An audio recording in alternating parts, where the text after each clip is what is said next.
Welcome everyone. Today we have another new episode, and this episode based on health and climate change. We have our famous speakers, famous Professor Viva, as well as we have our famous climate change activist, Mr. Laurent. I think both of them actually from Canada. I think more of our speakers will join today. So I want to start from Mr. Laurent. How do you want to analyze today's session's topic, especially health and climate change? All right, thank you. So I want to start off by saying that climate change is known as a medical emergency, and basically, climate change will spread many diseases. So it can potentially make malaria worse because basically, as temperatures increase, mosquitoes go to new areas and they could spread more disease. So this is true for malaria, dengue fever, Zika virus, and many other viruses. So essentially, when temperatures increase, mosquitoes can reach new altitudes, so they can reach new areas. And many places have been built to be outside of the range of mosquitoes. But now these areas would be affected by many different diseases. Also, as temperatures increase, it affects the way the virus incubates within the mosquito. Now, also another thing is that illnesses such as salmonella could also get worse because of climate change. So there are many different reasons for this. Now, another important topic is shortages of food and water. So basically, already there's a lot of people in the world who do not have access to enough clean drinking water. And there's also a lot of people who do not have enough food to eat. Climate change will make this situation worse. Climate change will affect agriculture in many different ways. Climate change could make water more scarce. For instance, a lot of people get their water from glaciers. If glaciers melt completely, then people will lose access to their fresh drinking water. There's also lakes that are shrinking. So, for instance, Lake Chad used to be one of the biggest lakes in the world, and it shrunk dramatically because of both climate change and also overuse from humans. So as lakes shrinks, a lot of people, millions of people have less access to clean drinking water. Also, there's going to be more droughts and also a lot of other effects of climate change. So it's important for people to realize that climate change is serious because it will cause a multitude of different effects. So it could be worse storms, more droughts, more floods, more wildfires, more heat waves, more desertification, and so on. So there's many different impacts, and the poorest people in the world will be the ones most affected by climate change. Also, food prices could increase dramatically as climate change affects agriculture. So there's a lot of things that could affect human health. Thank you. Mhm. Thank you. We have our famous writer, Professor Dev. I think he will discuss about his book, and he's trying to create some awareness, especially in between family and schools. So this is very important for World Talent Economy Forum. We want to create the new generations. Now I directly want to go for uh, the new innovation Professor Viva has. We want to discuss and we want to learn new things from her. Even yesterday I has a TV show I attend in one of the TV interview sessions. I do discuss that we have many famous speakers like Professor Viva, like Professor Dave and Laurent, and many famous speakers from around the world, those who are doing excellent work for this climate related things.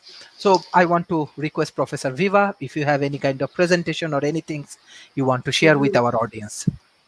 Okay, well, first of all, I would like to thank Laurent Cousineau for that overview of all of the impacts. It was very comprehensive, and we totally agree with it. Speaking for my company that has technology that mimics the natural sewer system of the atmosphere. So I really can't add anything to that except to say that, it's not that it would, could, may, or might. It's that all of those things are already happening in a really significant way, right? For sure. So thank you for that. I would like to share a couple of slides about the technology that we think is going to help with the whole situation. And first of all, by saying that its dispersal technique. So it doesn't involve sucking the atmosphere to the equipment. It involves sending out a Pac-Man molecule to attack and remove greenhouse gases. So we have a very simple technology, and I'll just get up a Yeah. slide of what it looks like. This is what the cell looks like, and I'll just get it bigger here for you. This is stainless steel housing around a ceramic, which is a smart ceramic that we pipe air into. So the air would come in from the left-hand side, and then from the surface of the ceramic, an oxide, which is an atomic oxygen, is given off because there's a little bit of heat in the ceramic, which breaks it apart. Can everybody see that okay, Sharif? Yes. Yes. Excellent. Okay. Yeah. Okay, so the leftover air is sent out in a separate stream, and it mixes back in with the natural open environment as well. So there are two streams in one stage. It's a very simple technology, and we think that as the climate collapse progresses, societies are going to be a little bit under stress to get these technologies going because of all of the problems that they're creating and are going to make worse. So we believe a simple technology that doesn't require a lot of engineering or a lot of different to keep it going is going to be a big plus for humanity as time goes by. So these cells are in buildings, ordinary industrial buildings, and we stack them up. You can see the uh, the cells all lined up in here, and for making assumptions about how we can provide the output of the oxide to the environment, we have got the sizing figured out so we can give business assumptions on it and also dosage assumptions.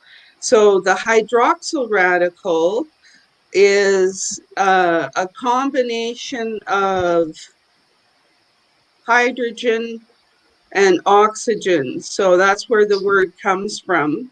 And this is showing it with the hydroxide ion. The hydroxide ion has one more electron than the hydroxyl radical, but the hydroxyl radical goes out into the atmosphere and steals electrons in the process of combining with virtually every pollutant known, and it mostly does oxidation, which is that process. It will also buffer out carbon dioxide as well too, so it's helpful with all the greenhouse gases that we know of one way or another. So it's very important. It is a natural part of the atmosphere, and it's created by sunlight and also as a breakdown product of ozone as well too. So here's just a quick picture of the ceramic. We have the one airstream coming in from the left, and then the atomic oxygen or oxide is removed through the surface of the ceramic, and out the other end is the rest of the air. We destroy absolutely all components that could be greenhouse gases in both of these streams. So the atomic oxygen leaves the ceramic and goes out, and it preferentially combines with water and forms doublet hydroxyl, which is 2OH. So it's very potent, and we have this in our natural system, but we have taxed it quite a lot. We can take it to a simple calculator to learn how overwhelmed the natural hydroxyl system is by putting all the pollutants in a spreadsheet here: carbon monoxide, sulfur oxides, methane, particulate matter, ozone, nitrous oxide, CO2. They're all in here, all the pollutants. And then you can total it up and learn how many parts per billion is floating in the atmosphere. And the known level for what is the hydroxyl is doing is 8 parts per billion. So you can definitely see that it's substantially overwhelmed.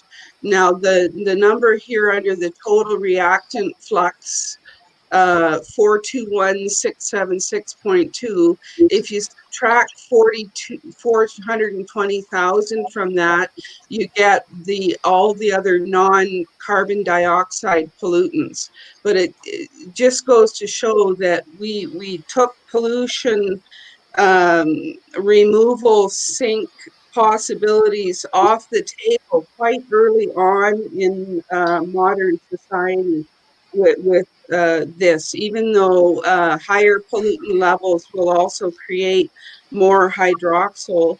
Um, we still are really definitely overwhelmed. So we propose actually just a modest improvement in these levels in at scale that will begin to remove the mainly the non-CO2 greenhouse gases, and that can provide at least 35% of the cooling we need quickly while we get everything organized to remove carbon dioxide. So this technology has a number of ways it can be applied, and we have 5 ways that we think we can apply it. The hydroxyl dispersal, which we see the cost only at about $5 a ton for a CO2 equivalent at scale, which can be piped into different things like cooling tower streams. We also can do direct air capture like other technologies, which will permanently remove the greenhouse gases from the atmosphere. Now, we can make minerals, but it makes it a little bit more expensive to add in the mineral making. The third one here is the smokestack janitor, which is a stack-based hydroxyl injection for removal of pollutants and greenhouse gases harmlessly and permanently to the environment. So you can actually go into a smokestack and pipe it in the flue gas itself, and it will vastly improve the pollution profile. We can also do a targeted stack-based carbon dioxide removal at $40 a ton, so it's about 10 times more expensive than doing an open dispersal. And with the CO2 being targeted, you can more easily make the carbonate minerals and lower the cost of those minerals to the operation. And the last one is a targeted methane removal by injection or contactor to remote sites. So where there's leaking methane, we can come in with a couple of systems and intercept the methane. So that's an overview of the technology. And if anybody has any questions or wants me to elaborate further, please let me know. And I'll stop sharing my screen now. Thank you, Thank you.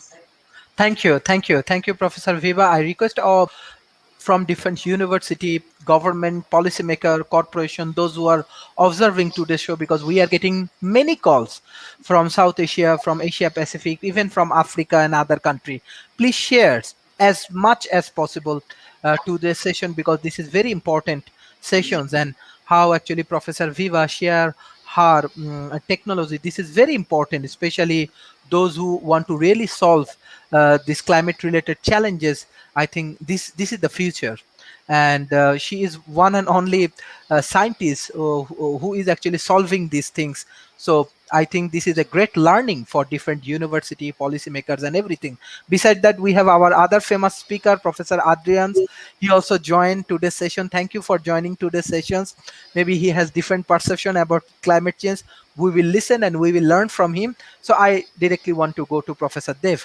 How do you want to analyze today's sessions, and what the new things you want to add? Yeah, I think that Laurent painted the big picture, and then Viva took us to a place where we can solve it large scale. But I know that the people who are watching this are wondering, what can I do? Mhm. How can I intervene in this huge problem that's coming our way and is actually here, that marries the decline in our good health with climate change? What are the steps that I can take? So uh, I haven't got everything in the book yet, but the book is called The Green Actioneer's Workbook. And it's designed for families to go step by step to green. And many of the things that are in here are going to be helpful not only to the health of that family, but to health in general. Uh, One of the things that we're seeing right now is that as people travel, they spread disease. So, what's one good thing that you could do in order to not spread disease?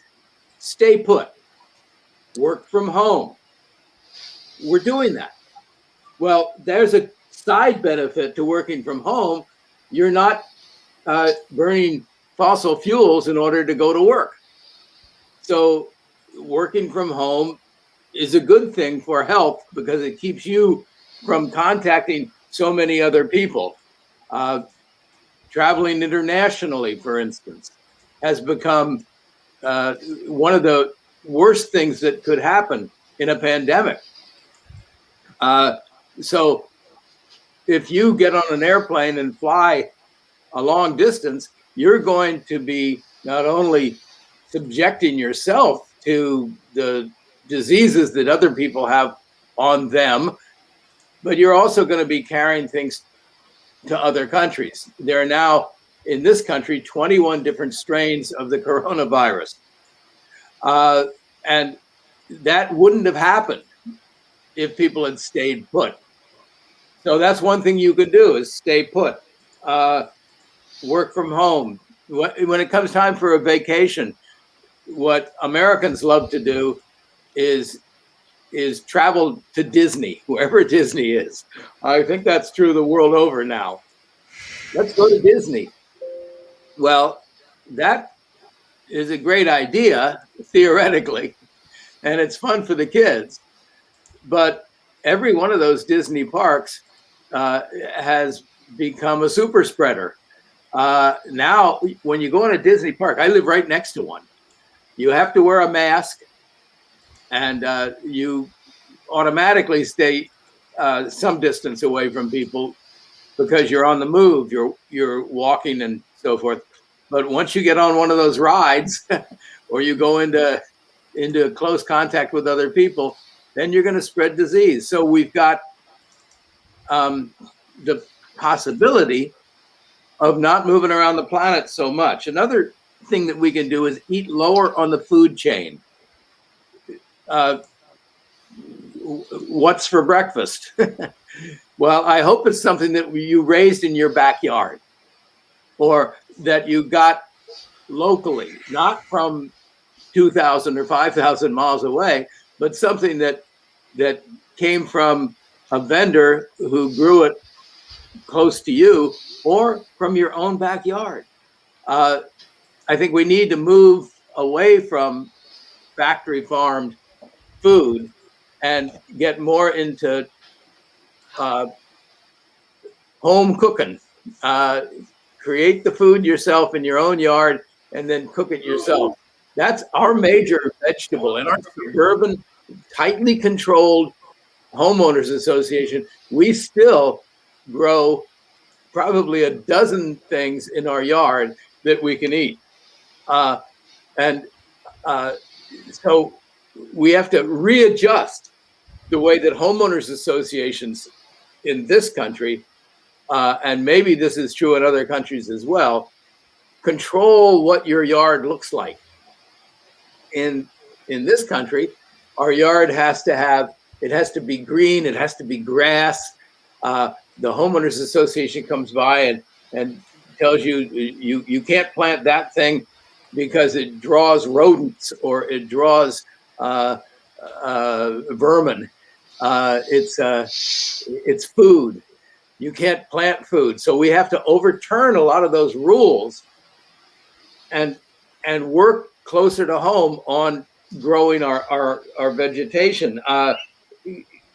People not only have to raise their own food, but they have to go out and harvest it. That's great exercise. The more exercise you get, working in a garden is one of the best ways to stay healthy and to stay in shape. So if we're talking about health, plant a garden and go out there and take care of your garden. What else? One of the things that people, it's a huge mistake, and I don't know how it ever started, is somebody convinced the people in this country that the best water you can get is in a bottle. And you go buy bottled water. Ridiculous. You want to stay healthy, filter your own water. Then you know what it is. You know where it came from. You have the filters. You're the one who's cleaning your water. So filter your own water and then make good green tea out of it and drink green tea. That's good for you. I can't grow tea here. If I could, I would. But it's important that you take care to use the things that are around you instead of getting them from far away. So that's water. What else do we buy from far away? Well, so many chemicals that we don't need that come in plastic containers from far away. Well, that's negative on your health in many ways. First, what is that chemical? Where did it come from? What's it really going to do? Pesticides, herbicides, fungicides, suicide. We really have to look at what we bring into our homes and whether there isn't an alternative. We don't use any of those packaged laundry products like bleach and liquid soap. Instead, we use vinegar and water. And sure, your clothes aren't quite as bright and shiny, but you're not going to hurt your health, and you're not going to hurt the health of other people.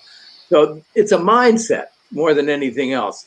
That what is this thing that I'm buying, and what's it doing for me, and what's it doing for society in general? And that's the big change that has to take place at the individual level. So I'm glad that Laurent brought up all the big problems that we have to solve, and how they're galloping towards us, and that Viva gave us a very specific thing that we can do as a society. But as individuals, every action we take, if you're going into a building that has an elevator, if you can walk up instead of taking the elevator, it's good for the planet and it's good for your health. So think about those two things together. Is it good for the planet? Is it good for my health? And if it isn't good for both, don't do it. Thank you. Thank you, Professor Deb. Professor Adrian, so how do you want to analyze today's topic, especially health and climate change? Yeah, so I think Dave brought up very, very important fact that the 2020 coronavirus pandemic actually, of course, it is a terrible, catastrophe for our planet. But there is some silver linings, and one of them is, in fact, that yes, we have realized we can reduce our energy consumption dramatically. And as Dave said, we realize actually uh, um, the quite wasteful use of energy. We transport ourselves to some office in the downtown, and maybe 90% of the time we are just sitting in front of a computer for white collar workers, and then we transport ourselves back home. And maybe only 10% of the time is we really needed to physically be there. The rest of the time we could do through our computers. So as New York Times has recently today came out with an article about what will be the uh, permanent changes of the pandemic with many people. I think one of them, as Dave said, will be we've realized we don't need to go to the office in the downtown to do our work. Well, maybe only 10% of the time, roughly. And that's a huge. If you multiply that by the millions and billions of workers in our planet, that's a lot of energy that we can save. And as Dave said, international travel seemed very fantastic for a while, but I think now we realize the sheer almost folly that we had such cheap air travel, that we thought it was a fantastic thing that people can fly all around the world for basically nothing. But I think now we realize that wasn't such a good thing. And if we think about work also, I think also we probably realize that maybe 90% of international business meetings or conferences uh, don't really require us to go to those places physically. Maybe only 10%, or let's say 15%, or So I think also ongoing, a lot of business people, or a lot of managers will think twice before sending their staff, you know, halfway across the world to attend a meeting when it can be done by Zoom. So there's a direct relationship between environment and health, actually, and that is the pandemic has, I think, you know, taught us many things that we should have realized before, but we wouldn't unless we had a catastrophe happen like the pandemic. Mhm. Thank Thank you. you, thank you, thank you, Professor Adrian. We have few questions from audience. I just want to take these questions. Onika Shams, hello everyone. How does climate change impact in health? And another question: what are the steps that help prevent climate change? So I want to start from Laurent. Yeah. Just to give it like a interesting fact, coal power kills at least 800,000 people every year in terms of air pollution. And if you look at fossil fuel pollution as a whole, it's basically a few million deaths per year directly from air pollution. So that's one example of how mankind has an effect on health. And also, as I said in the beginning, a lot of diseases will spread further. Diseases such as salmonella, dengue fever, malaria, Zika virus, many diseases will spread more because of climate change. And basically, a huge amount of people could be affected by malaria or dengue fever. It's probably hundreds of millions of people who could potentially be at risk. So that has a huge impact on health. Uh, so basically, if you were to change into alternative energy, so like wind and solar and so on, basically we could reduce the millions of deaths from air pollution. And so that's a big way on how climate change affects health. Climate change could also affect the amount of pollens in the air, and there could be more people with asthma and breathing problems because of climate change. And Yeah, so I think now someone asked what are things you can do to help stop climate change? Basically, a big one I think is to have a carbon tax in every single country, or something similar to a carbon tax at least. If you had a carbon tax, that could drastically reduce pollution over time. But societies also have to give a lot of money to alternative energy, so such things as wind power and solar power. Right now, wind power and solar power are increasing dramatically in its usage. But if countries were to give big subsidies to invest more in alternative energy, that could have a big impact on society. Now, so again, someone asked about how climate change affects health. I said before that basically a lot of people depend on glaciers for their fresh water, and if a lot of glaciers melt completely, a huge amount of people will lack fresh water, and that has a huge impact on health. Also, in general, there's right now we already have problems with shortages of food and water, and basically climate change will make the problem much worse.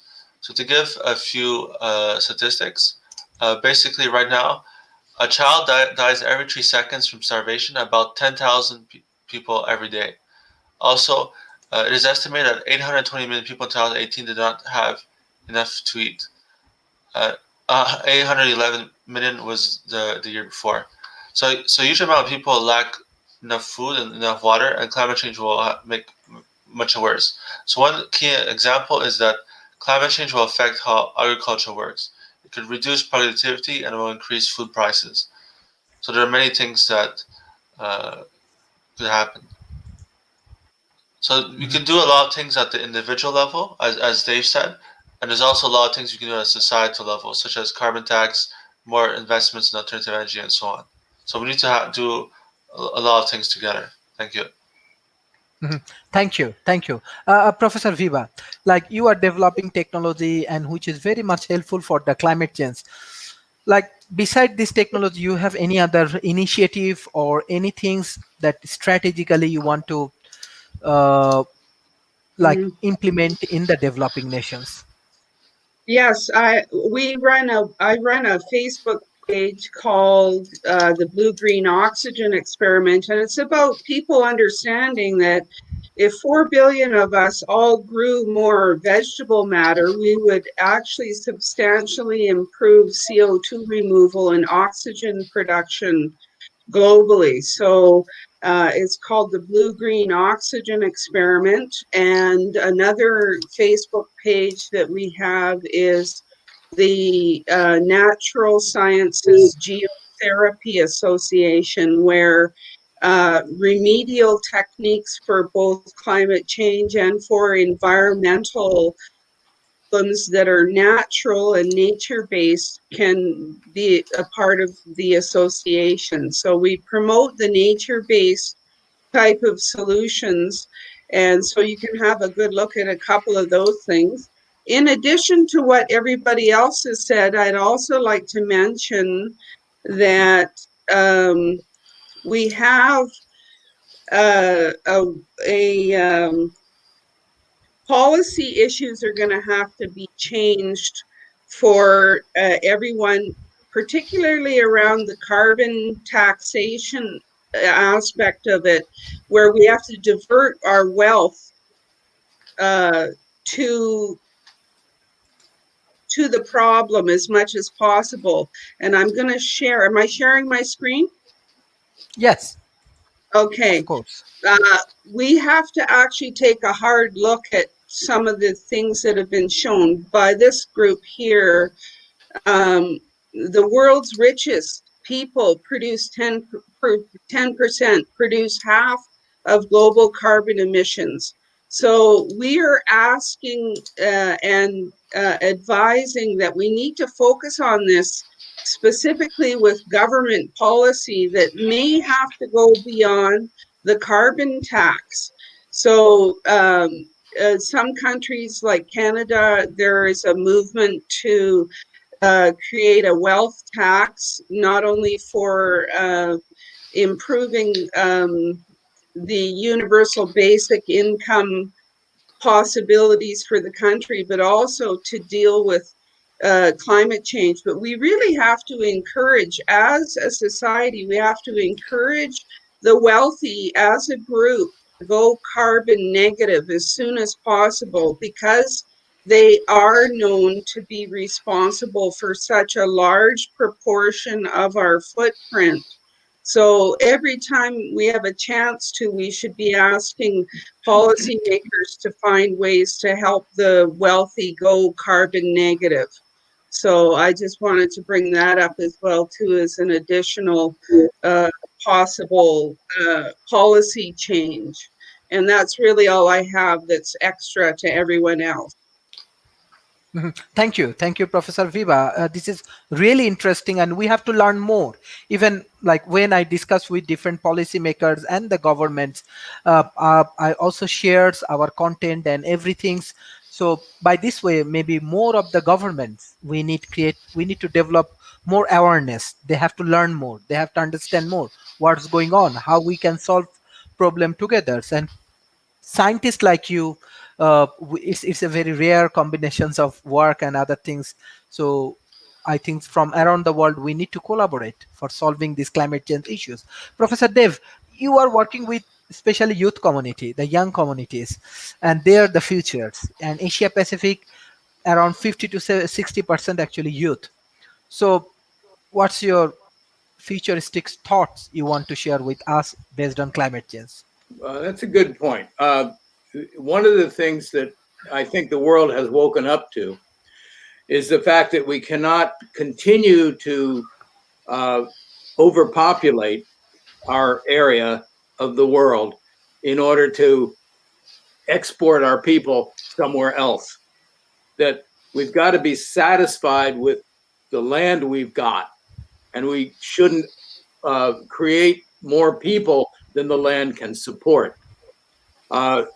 As a planet, we probably have more than 2 times as many people as the planet can support with our current technology. We need to think about that as individuals, that the slogan that we used to use in our family planning programs in East Asia, when I worked in Korea, Taiwan, Philippines, Thailand, the slogan was, girls and boys are equal, 2 is enough. Space your children well. So when I started in the early 1960s, the average family size in Korea and Taiwan was 6 kids. And they came boom, boom, boom, boom, boom. The woman would be worn out at the end of the process. The whole process of making 6 kids might take 10 or 12 or 14 years. And it was not only unnecessary for the woman's health, but unnecessary for the health of the planet. Well, 50 years later, the average family size in Korea and Taiwan is 1.6 kids. In other words, they're not even reproducing themselves. So population size is beginning to go down in Korea. It went from 30 million when I got there to almost 50 million, and now it's down to 46 and going down. So one of the best things that you can do for the planet is plan to have 0, 1, or at most 2 children. And that helps in every way. It reduces our consumption, and it could increase our production of food close to home, for instance, of things that are helpful to the planet. I think of all the little things that we do every day and how we do them without thinking about them. For instance, every day in this country, people use this stuff, lots of it. It comes from trees. It's called toilet paper. And it's the most unnecessary product ever created. But when we had the epidemic, everybody had to run out and buy hundreds of rolls of toilet paper because they were afraid they're going to run out of toilet paper. In my wife's village in the Philippines, everybody's got one of these next to the toilet. You scoop water and you wash your butt. What a difference. This pollutes the planet. This cleanses you. And so use water instead of paper to clean your bottom. You'll feel a lot better. If you spilled chocolate syrup on your arm, you wouldn't run out and get a tissue and wipe it off. You'd go get some water. So it seems simple, and it seems in some ways silly. I mean, people have said to me, "You actually wash your bottom?" And I go, "Yeah, that's what we do. We don't use this stuff. I have some of this around if we have guests and they just can't bring themselves to using the scoop, then we give them toilet paper. But we don't use it. We wash our bottom." So simple things like that. That our book, the Green Actioneers Workbook, is full of stuff like that. We do, yes, we do. In the book, we do talk about washing your bottom instead of using toilet paper. So there's just so many things that we can do that we aren't doing because of convenience. And it's time to get away from convenience and start talking about what we're doing to other people by our convenience. By going to the grocery store and buying a packaged product that came 1,000 miles, you're doing so much damage to the planet, maybe to the health of the person who's raising that cow in that unhealthy way. Whereas if you go into your backyard and pick some vegetables that you grew yourself, you know you're doing good for yourself and you're doing good for the planet. And so in every action, we should ask ourselves, is what I'm doing necessary? Is it good for the planet? And is it good for my health? And only do the things that are all three of those: necessary, good for the planet, and good for your health.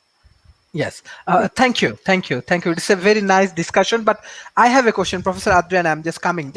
I love to understand. I love to learn. For this issues, it's a very critical. Like, I'm from a big family. Example, I'm from a big family. Like my grandmothers and like my father's side, they have around 14 children. 14. Yes. No. I'm just sharing the real experience. And I grow in a very big family. Very big family, around 25 to 30 people every day. We live together. We have a big house, more than 1 acre of land. Most important thing is that my grandmother, he made my fathers, my uncle, my auntie, all of them are highly educated. My father was lawyers. My uncle was a great corporate personals or doctors, even my auntie, they are doctors, they are lawyers, they are NGO personnel, all of them highly educated group of people. Let's say my father, he has only 2 children, because our education system, every from class 6, standard 6, we always write in the exam paper what is the effect of overpopulations every classes. And trust me, and let's say I do not have any kids or children, but fact is that from a big family, I learned leadership. I learned how to be educated. But because I finished my like PhD and other things, because I get some good motivation from my grandmothers for educations. I learned how to sacrifice for people. I learned how to run organizations. I learned how to be happy with these small things. But trust me, when the people have only example small family and other things, example, now developing nation, they want to be more westernized, they want to follow the more western cultures, and we have lot of separation, divorce, even no kids, lot of unrest. My grandmother do not have. I trust me, when she died, I can remember all of my uncle and auntie how they support her. We cannot support my father in that way. So I do not know in my old age what will happen, because still I do not have kids. So I do not know. It's a westernized thought, but I do not know the Western people. They love to follow the family perception of Asian people, and now Asian people, they love to follow the Western cultures. What's going on? I do not know. But from my point of view, I can understand and I can remember big family is something. It create very important things uh, for developing people than other things. Yeah. And I can remember I learned a very good things from my big family, and I was really happy with my very Sure. big family. Sure. Yes, it's my perception. I do not know, but from the Western culture, even from my class 6, I can remember everybody in my country. I do not know, you are the key strategy maker or something who is like give the policy to our government, that even you can take like example, what country is doing good in COVID situation? Vietnam, based on youth community. Example, Bangladesh from South Asia, based on youth community. Those who have more youth, economically they are more productive. So I do not know 0 and 1 and 2 policy, but trust me, I learn a lot from big family. It's my perception. I do not know, but I'm open for learning. I'm open for learning. But I give you a grassroots example or experience. Sure. Yeah. Sure. Yeah. And quite the opposite can happen as well. That by having only 1 or 2 children and putting your energy into those 1 or 2 children and really helping them along, you can move those children rapidly uh, up through the educational system and give them more support because the parent and the child are closer together. The parents are spending more time with their kids rather than leaving the kids to all educate each other. Kind of, you kids are over there. I'm here. I'm the parent. You're the kids. You kids are all together and you take care of each other. Well, now I'm the parent and you're my child and I'm going to take care of you. It's a different attitude, I think.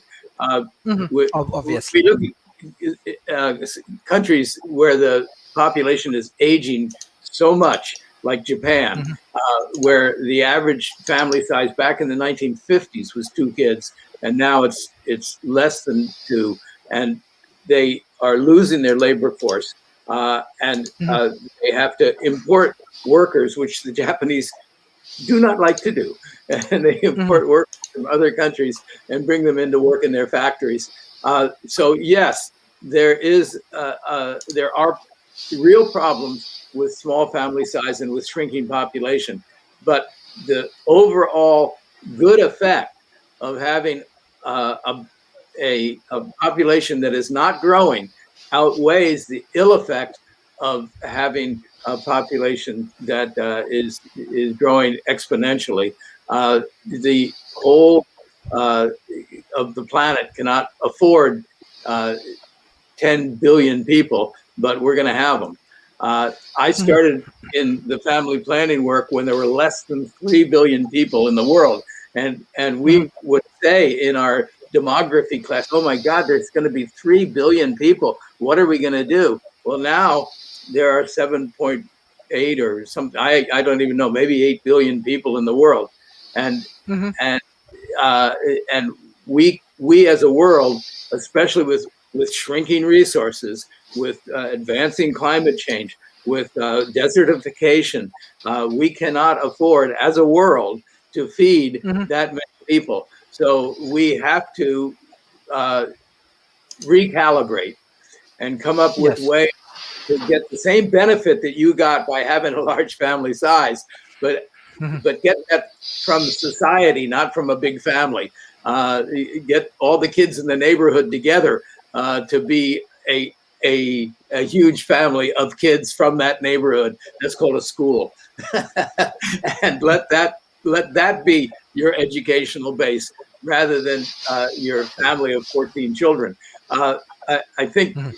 it's time for a readjustment, and the readjustment at the developed country level is probably we have to learn how to take care of our elders better.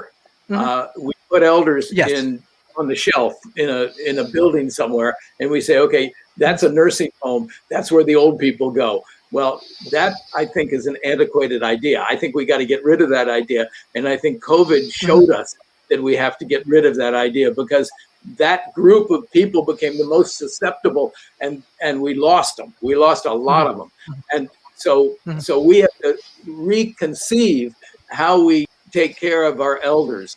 Uh, and on the other hand, in a country where you have large family size and you take care of your elders at home, Mhm. you have to recalibrate to say, okay, the next generation isn't going to have that luxury. Mhm. Personally, I have 3 kids, but one of them is severely disabled, so he is incapable of having children. But I have 2 kids, neither of them have children. I'm in my 80th year. I don't have any grandchildren. So Okay. I don't have anybody to, my 2 kids don't have anybody to take care of them in their old age. Yes. And I see your point, but we have to come up with other mechanisms for Mhm. small families to take care of the elders in Exactly. their old age. And the solution is not nursing homes. The solution has got to Exactly. be Exactly. in-home care, and Yeah. we can do it by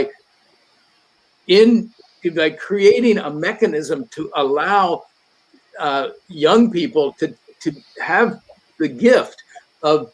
spending time with elders. So Mhm. when they get old and shaky and they can no longer do things, Mhm. they are still a reservoir of of good ideas and intelligence and history. And so putting young people in close proximity to elders is wonderful, and we should do that. And it doesn't have to be done only through the family. It can be done extra familially by rent a grandpa. Yes. Yes, yeah, definitely. My best part of my life with my grandfather and my grandmother. I learned a lot from them, and this is the beautiful culture of Asia that we have a family. And but I don't know. We want to be more westernized and more divorce, more separations. I don't know what's going on, but I my request to everyone, family is very important. Climate change is also important, so we have to be very careful about our family. Professor Adrian, so you are a innovative leaders, you are a creative leaders. What the new strategy you have? Well, I'm not sure I'm qualified to a number of children, but I'm currently in Adelaide, South Australia, which is I think one of the lowest density of people in the planet. So we don't have the issue here of overcrowding. And I'm not sure where Dave you are, but I guess you're in USA. I was in USA last year, and there's a lot of states which have very very little people. Um, for example, Montana. Um, so actually, I can't remember the famous scientist who wrote the book in the 1800s. I think about that we're going to reach the point of overpopulation, but people have been saying that for hundreds of years, and it hasn't happened yet. And I'm not saying that it won't happen. So Dave could be correct. We might be at this point now, but somehow we've managed to survive with more and more people on the planet.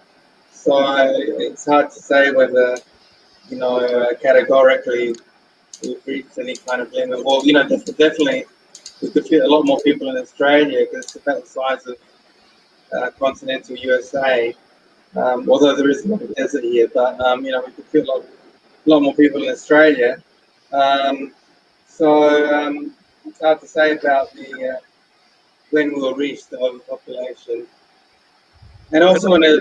I think Adrian, we're having trouble hearing you. Can you get right close to your Oh, microphone?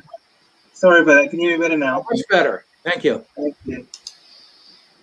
But Yeah. So I would say that the summary was, it's hard to say. It's hard to say from a scientific way.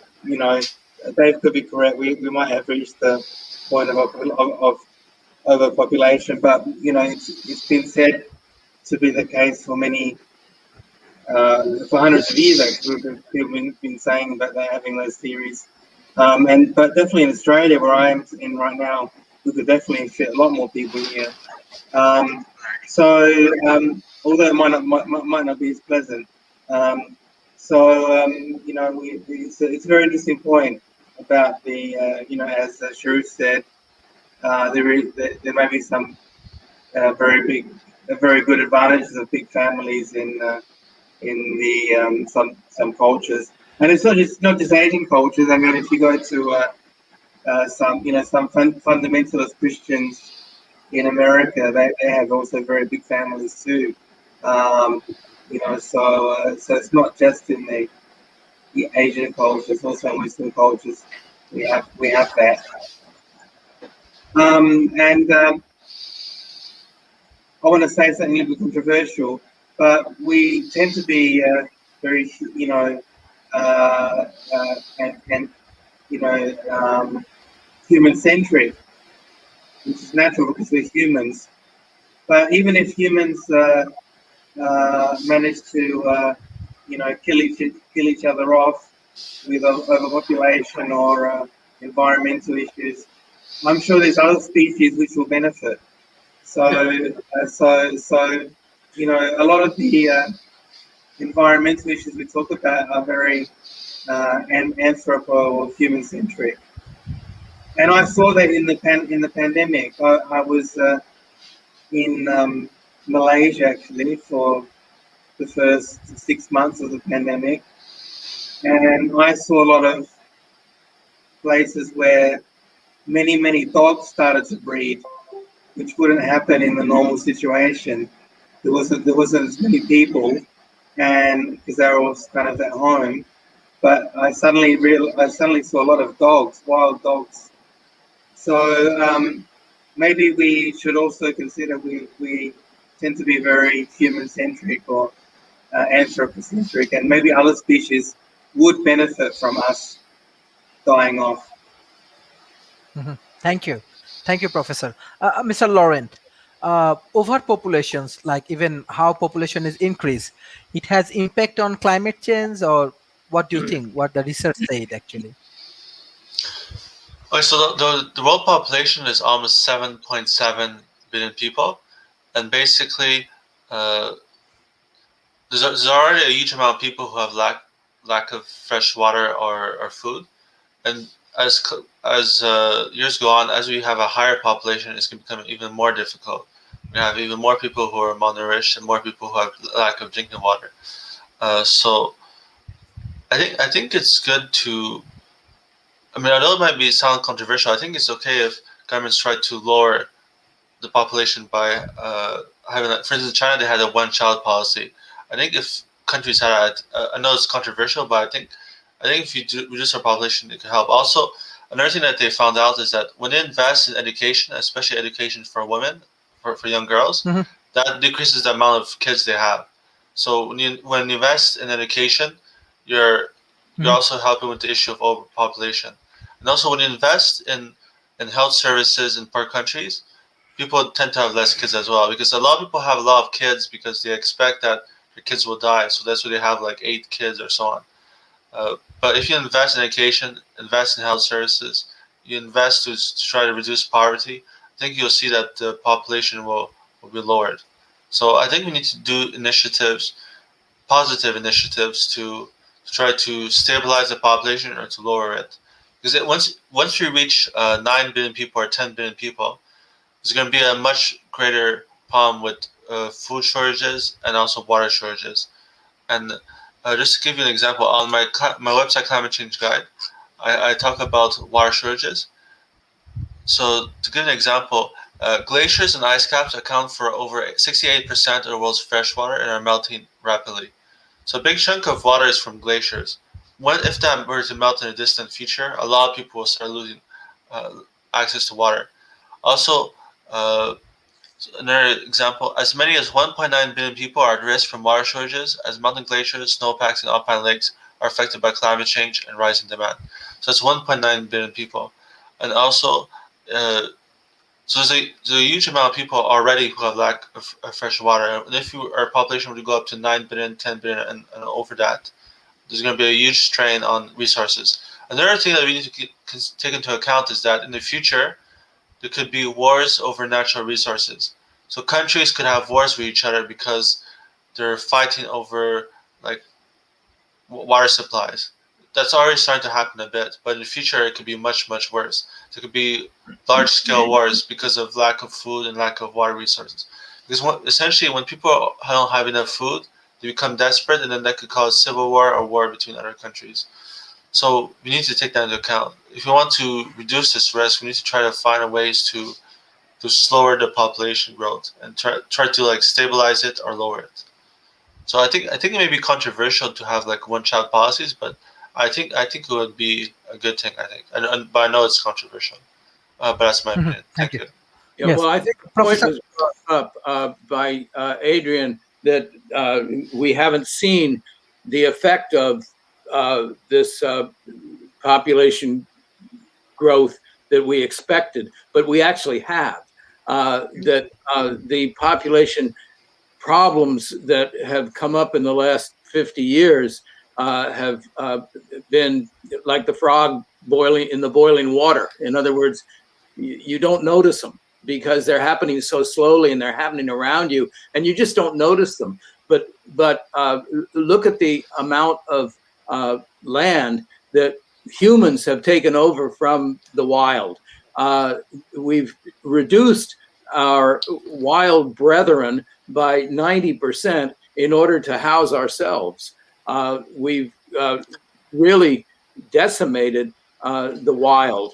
We're about to declare the monarch butterfly as an endangered species in the United States. The monarch butterfly was everywhere. When I was a kid, you walk across a field and bugs and butterflies would fly up everywhere. Now you walk across a field and it's dead. And the reason is pesticides, herbicides, fungicides, and the fact that we have paved over so much of what used to be wild. So yes, the population problem was predicted to be catastrophic. And yes, it is catastrophic. It's catastrophic to our wild brethren, and it's coming for us. All of this migration out of the Middle East is caused by overpopulation at base, because they've depleted their own resources. They've overfarmed the land and ruined the soil. The soil is not soil anymore. Now it's dirt. And there's a huge difference between soil and dirt. And until we become soil makers and start putting organic matter back in the soil and create a carbon sink in the soil, we're really doing damage to the planet. So it's not immediately perceptible that the population growth has been negative, but it's perceptible in the long term. And that's the way we have to look at it. It's not like you walk out your door and there's chaos. Instead, you walk out your door and it's just like it was yesterday, but a little bit worse.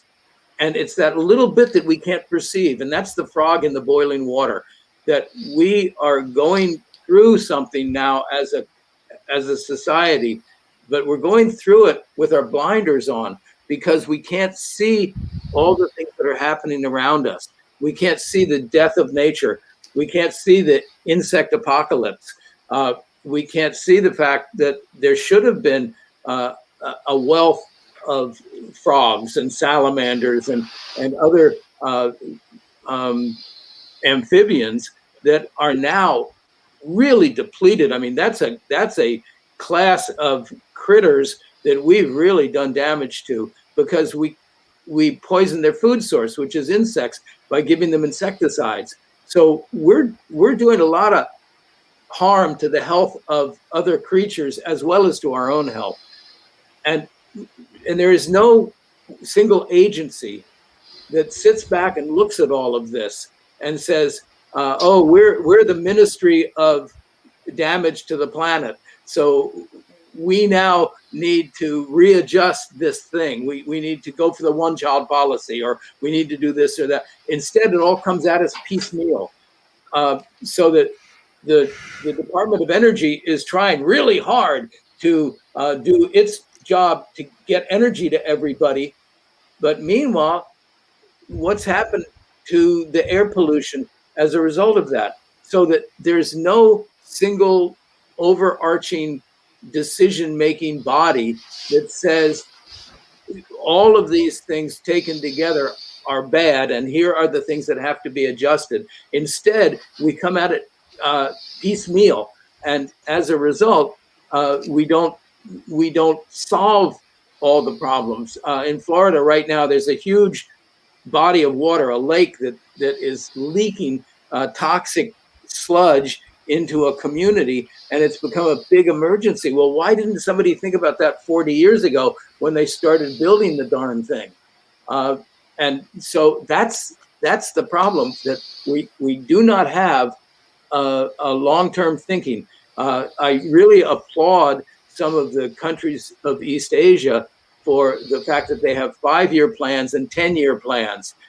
In our country, the United States, we have a 2-year plan, and then we elect a whole bunch of new people, and then we have another 2-year plan. It doesn't work. We need a 100-year plan, and then we have to think about 10-year increments within that 100-year plan. So a lot of it comes back to how are we structuring policy. Yeah, the policy on Yes, Professor. policy making is really important. And I think at the global level, we need to start understanding that we have to think in global terms. I'm going to share another screen with you. Here is the standard of living. How many Earths do we need? So if we have, how sustainable is it? We can't see it yet. Okay, can you see it on the right here? How many Earths do we need? No. No. Not yet. Okay, hang on. Coming. Okay. Now, can you see this? How many Earths do we need? Yes. Yeah. In the black, with the black background. Here we have two big questions. This graph shows what the world's population would have to use in terms of Earths if they lived at the level of the living standard of Australia. So if we, collectively as a planet, brought all people up to the Australian standard of living, we would have to use 5.4 Earth resources. That's all the resources. So what this tells us is that we're in an era where we're past the peak resources of the planet, while we are at our maximum population, maximum pollution. So we've done the classic thing that a germ in a petri dish does. When you let the germ overfill the petri dish, it gets dirty, it's too full, there's less space, there's less food, all of that. So we did a classic overshoot, and the questions that we should be asking each other need to include: what standard of living are we aiming for everyone? And also within that, making changes to, for example, we think the most wealthy have to, they have more power over the levers of carbon footprint. So we need to ask them to act and cut their carbon footprint and start thinking in terms of going carbon negative. And also there's, as I mentioned before, thought that they need to put some money back in by different types of taxation. These types of policies now are important for us to be talking to our politicians about, because if we don't, we're going to lose the Overton window that we do have to look after as many people as possible at a reasonable standard of living, because we really are losing it now for a lot of people. Yeah. And with that goes health.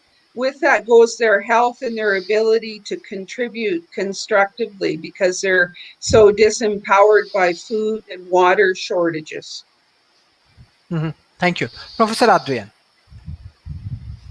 Professor Adrian, yes. Yes, I'm here. Yes. Yes.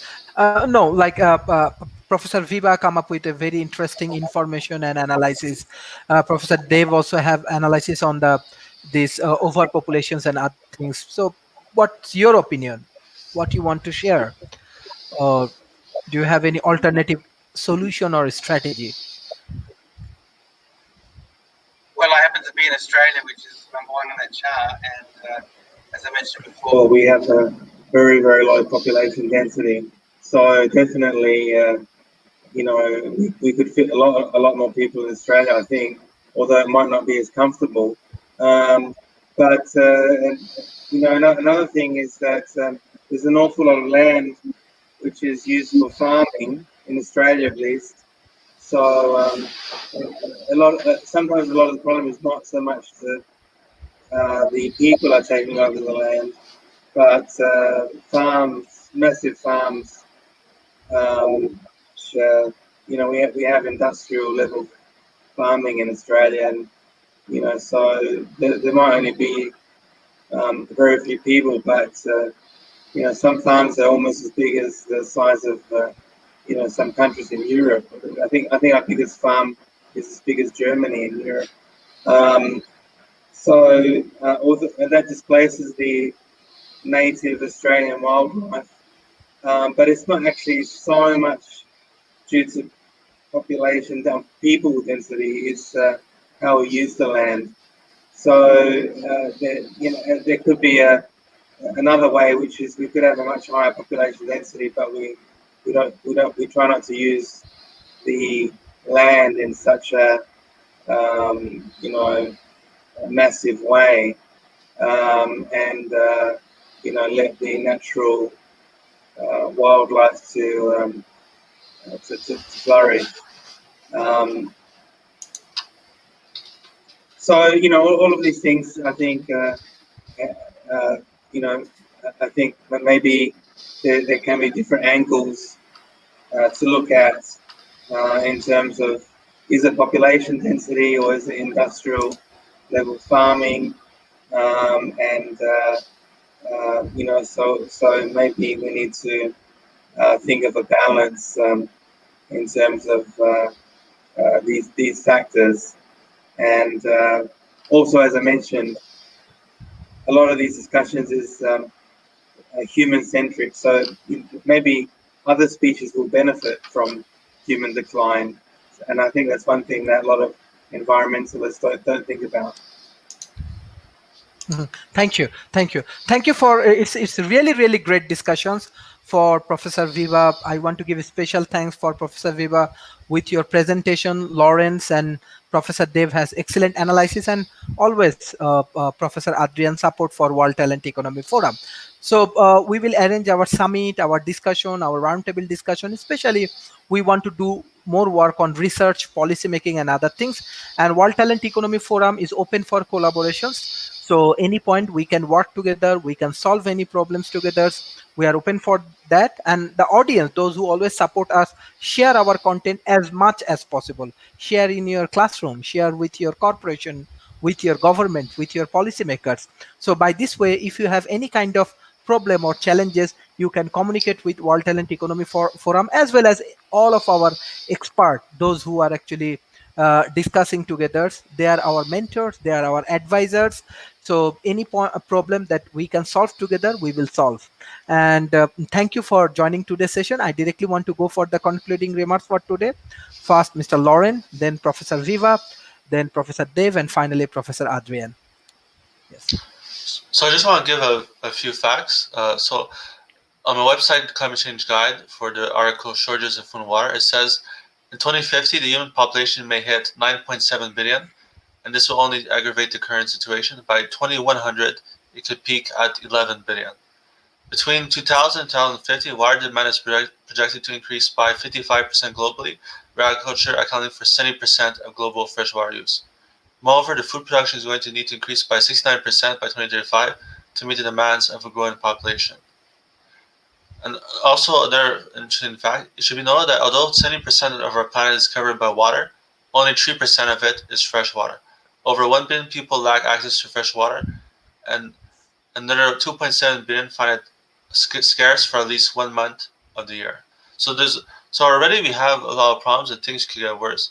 So we need to take this into account. We need to find ways to protect our water supplies.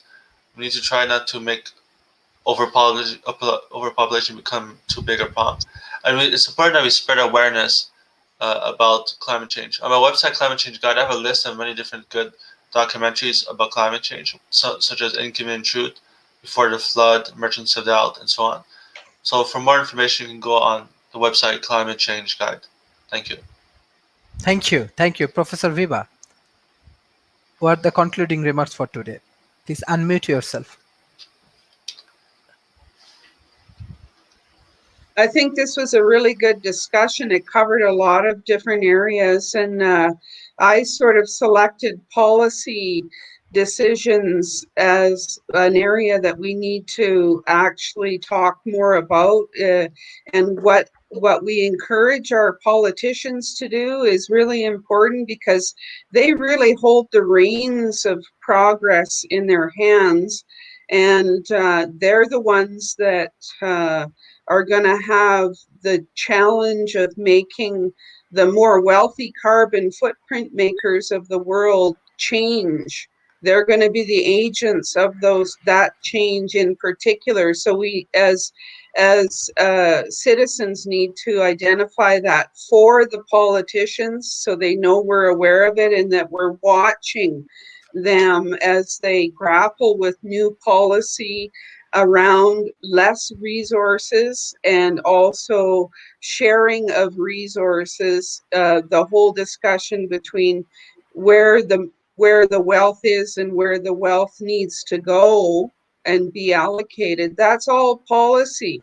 So I just encourage people to talk to their politicians and let them know that they are watching for those signposts as we go forward through this emergency. Thank you. Thank you, Professor. Thank you, Professor. Professor Dev. Yeah, I agree completely with that assessment that it's time that we turn the heat up on the politicians. The statement that was made earlier that we need to have a tax on carbon is very important. And then what do we do with that tax money? It doesn't just go into the general fund. Instead, there's one thing that we could do that would be really germane to this argument, and that is we could put it back into healthcare. We could tax and redistribute, but our redistribution could be to give everybody in the country free health services. In the United States, for instance, it's a huge burden on a lot of people because we do not have a national health system. So to redistribute the money and simply give everybody a check, that may not be as smart as to redistribute the money by creating a national health service that actually works. And then tax carbon and bolster health would be one thing we could do. Then I agree with what Lawrence said, and also with the chart that Viva showed us, that the best thing we can do for our health as individuals and for the health of the planet is to control population growth, because it's through this burgeoning population that we have created the problem that we have. For instance, in Australia, the factory farming is not healthy for the soil. In Australia, the fact that the barrier reef, the Great Barrier Reef, it's our only barrier reef of that size in the world, and it's dying, and it's dying because of too much carbon dioxide in the atmosphere, warming the planet and acidifying the ocean.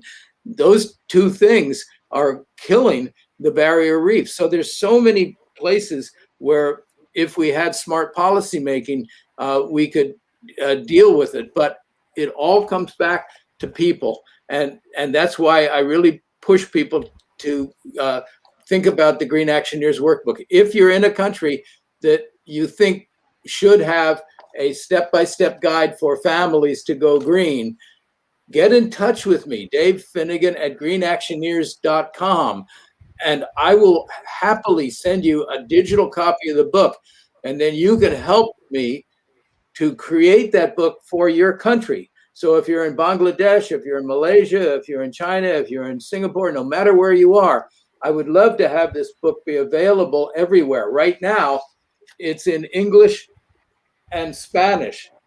And the illustrations are pretty much universal. And the puzzles that we have in here are in English. So what if it were in English and Malay, English and Bahasa, English and, whatever, Chinese? That would be great. And that would get that book out all over the world and get families all over the world thinking about what we're talking about in this discussion. Because although it's all about what individuals can do, if you put it all together, it really is what we're going to do as a society. And that's the thing, that we look to others to do this for us. We look to government, we look to industry, but when we point our fingers at government and industry, 3 fingers out of that 5 are pointing at us. The real responsibility lies with us, and we should be, as individuals, talking about what can I do in order to be a good planetary citizen and help with the dual problems of climate change and human health. And that's what this book is all about. And incidentally, part of that is the health of all of the critters around us, of the things that we've killed off willy-nilly without thinking about it. And when I think about the monarch butterfly, which was an iconic species, it was everywhere when I was growing up.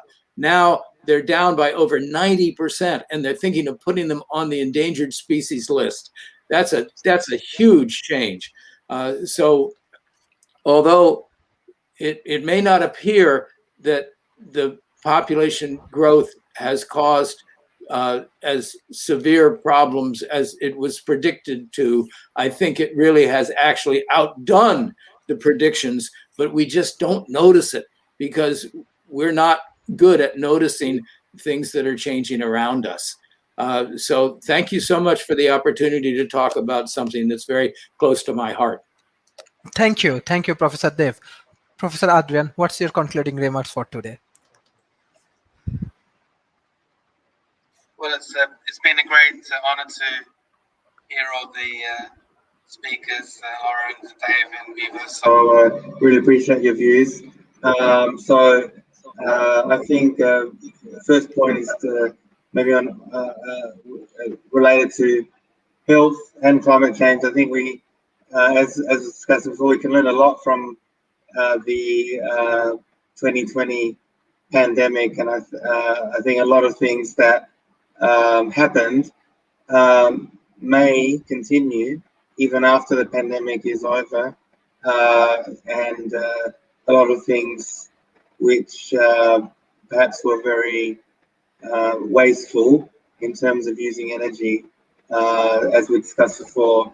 Maybe we will continue to think twice before we, for example, go on a intercontinental trip for a short business meeting, for example, rather than doing by Zoom. So the digitization was greatly increased by the 2020 coronavirus pandemic, and there may be changes that continue even after the pandemic is over, and hopefully for the benefit. As for the other matters, I appreciate the views of the other speakers, but I personally am still not sure whether we have proven that we have reached the, let's say, population overpopulation of the planet, because there's been many points in history where we've said that, or scientists have said that, but actually we've managed to feed more and more people. Although I do agree that this may be the disadvantage of other species, and also maybe not as comfortable or nice living. And so, but and also, let's also consider we are always thinking as humans, but other species may benefit from the demise of human beings from this planet. So so this, Come on. it may be beneficial for some other creatures if we have we kill ourselves off, so to speak. Um, so let's not always think about ourselves from a totally human-centric point of view. And then finally, as Sharif probably has heard me say many times, I think we've reached a tipping point in terms of energy. I think we have reached the electric age. We are seeing the end of the gas age and really seeing the start electric age. So we may actually see some great benefits in the next 10, 20 years in terms of our ability to use much more, let's say, cleaner energy such as electricity. And I think we have already have reached that tipping point. We're seeing the end. I think in 100 years' time, people write history books. They will say 2020 was, beginning of the end of the gas age and the start of the electric age. And those people who invested in companies like Tesla are probably going to make a lot of money because they I think they've realized that we're in this new electric age coming up. So thank you all the speakers, and I think that we had some really good views tonight. Thank you very much. Thank you for joining today's session, dear audience. Please share as much as possible because we have famous speaker like Professor Viva, Professor Dave, Professor Adrian, and famous activists like Laurent. And by this way, you will learn a lot. We can minimize the gap in between developing nation and developed nations because knowledge is everything's. World Talent Economy Forums, actually we are developing more policy level discussion, roundtable discussion, because we have to minimize the gap with the discussions, with like scientific dialogues and this kind of things. So we are open for collaboration. Those who want to collaborate with World Talent Economy Forum, you can collaborate, and those who want to communicate with our mentors, with our advisor, with our scientists directly, you can communicate with our speakers. So thank you everyone for joining today's session. It is really great discussion and great session for us. Thank you everyone. Bye bye and take care.